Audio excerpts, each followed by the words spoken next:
constrained consumer spending. We do have to take that into account. High inflation, and our money's just not worth that much at that point in time. And this is a private healthcare provider. But let's get to it and speak now to the CEO, Dr. Richard Friedland. Richard, thank you so much for joining us this evening. Let's just quickly go out, or just go over your results for this year. What stood out for you? Well, I think, as you mentioned it, these were the best of times and yet the worst of times. We saw volumes return to our major operations and producing volumes that were higher in the last 6 months than we saw before COVID in our hospitals and mental health.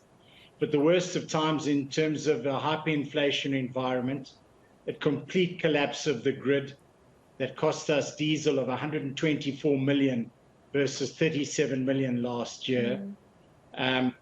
Interest rates at a 14-year high, and collapse of service delivery. And in a business that runs 365 days of the year, 24/7, these are enormous challenges that we face, trying to keep the lights on and to treat patients with dignity and respect, and most importantly, safely.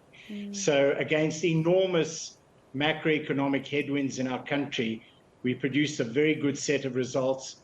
It was helped by the fact that we brought on a lot of efficiencies from digitization, some 104 million rands worth of efficiencies.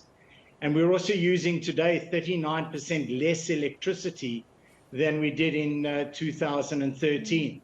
So our long-term programs are paying off, and it allowed us to produce this result and also return 1.1 billion rands worth of dividends and share buybacks to our shareholders.